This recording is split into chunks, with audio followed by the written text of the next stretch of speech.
গত ৫৪ বছরের ইতিহাসে আমরা দেখেছি বাংলাদেশের জনগণের সাথে বারবার প্রতারণা করা হয়েছিল। ১৯৭১ সালের ১৬ই ডিসেম্বর আজকের এই দিনে পাকিস্তানি হানাদার বাহিনী আত্মসমর্পণ করার মাধ্যমে বাংলাদেশের অভ্যুদয় ঘটেছিল। স্বাধীন বাংলাদেশের মানুষেরা সাম্য, মানবিক মর্যাদা এবং সামাজিক সুবিচার নিয়ে বাঁচার সংকল্প করেছিল। বন্ধুগণ, এই ভূখণ্ডের মানুষ যুগ যুগ ধরে লড়াই করেছে স্বাধীনতার জন্য, নিজের মানবিক মর্যাদার জন্য, সার্বভৌমত্বের জন্য। ৭১ সালেও এরকম একটি জনযুদ্ধের মধ্য দিয়ে আমাদেরকে যেতে হয়েছে। ওদের স্বপ্ন পূরণে পাশে থাকতে পেরে আমরা গর্বিত। এই দেশের তরুণরা, এই দেশের সাধারণ মানুষ, সাধারণ কৃষক, তারা মুক্তি সংগ্রাম করেছিল। আমরা আজকের এই দিনে শ্রদ্ধার সাথে আমরা সেই সকল মুক্তিকামী মানুষদেরকে স্মরণ করি এবং আমাদের যারা শহীদ হয়েছিলেন ৭১-এর মুক্তিযুদ্ধে সেই সকল শহীদদেরকে স্মরণ করি, আমাদের বীরাঙ্গনাদেরকে আমরা স্মরণ করি। তাদের আত্মত্যাগের মাধ্যমে আমরা এই স্বাধীন ভূখণ্ড পেয়েছিলাম। আমরা স্বাধীন ভূখণ্ড পেলেও গত ৫৪ বছরের ইতিহাসে আমরা দেখেছি বাংলাদেশের জনগণের সাথে বারবার প্রতারণা করা হয়েছিল। মুক্তিযুদ্ধের যেই প্রতিশ্রুতি নিয়ে এই দেশ আমরা গঠন করেছিলাম, সেই দেশের আমরা বিনির্মাণ করতে পারি নাই। এই দেশে না সাম্য প্রতিষ্ঠা হয়েছে, না মানবিক মর্যাদা, না সামাজিক সুবিচার প্রতিষ্ঠা হয়েছে। বরঞ্চ এই দেশে ফ্যাসিবাদ কায়েম করা হয়েছিল। সেই ফ্যাসিবাদের বিরুদ্ধেই ২০২৪ সালের গণ অভ্যুত্থান এবং গণবিপ্লব সংঘটিত হয়েছিল।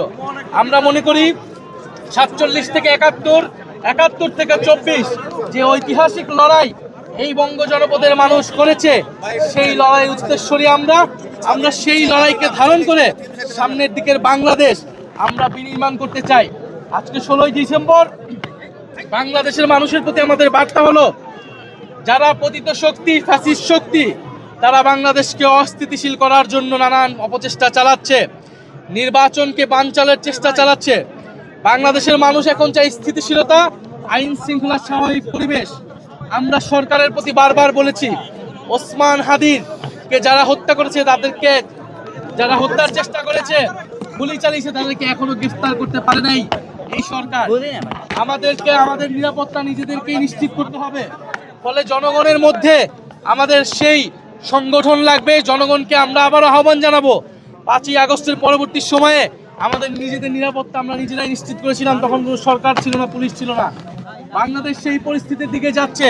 সরকার পুলিশের উপর নির্ভরশীল করে আমরা আমাদের জীবন, আমাদের যোদ্ধা, জুলাই যোদ্ধাদের জীবনের নিরাপত্তা আমরা নিশ্চিত করতে পারবো না। ফলে মানুষকে সচেতন থাকার আহ্বান জানাচ্ছি। এবং সামনের যে নির্বাচন, এই নির্বাচনটি হচ্ছে গণভোট। ফলে আগামী নির্বাচনে, আগামী গণভোটে সংস্কারের পক্ষে গণজোয়ার তৈরি হবে। আমরা সেই প্রত্যাশা রাখি। এনসিপির যারা এমপি পদপ্রার্থী রয়েছেন, তারা সংস্কারের পক্ষে, হ্যাঁর পক্ষে শাপলাকলি নিয়ে জনগণের দরজায় যাবেন। আমরা সংস্কারের পথে বাংলাদেশকে এগিয়ে নিয়ে যাব। আমরা কখনোই বাংলাদেশকে আর ৫ই আগস্টের পূর্ববর্তী জায়গায় ফেরত নিব না। ফলে সেই নতুন বাংলাদেশের, সেই গণতন্ত্র প্রতিষ্ঠার এবং ভবিষ্যৎমুখী রাজনীতির প্রত্যয় আজকের এই বিজয় আমরা রাখছি। এবং বাংলাদেশের জনগণের প্রতি আমাদের এই আহ্বান থাকবে যে আমরা ঐক্যবদ্ধ আছি। ৭১-এর দালালদের বিরুদ্ধে, ২৪-এর দালালদের বিরুদ্ধে আমরা বাংলাদেশের জনগণ, বাংলাদেশের তরুণরা ঐক্যবদ্ধ আছি। সামনের বাংলাদেশ আমাদের বিজয় আসবে।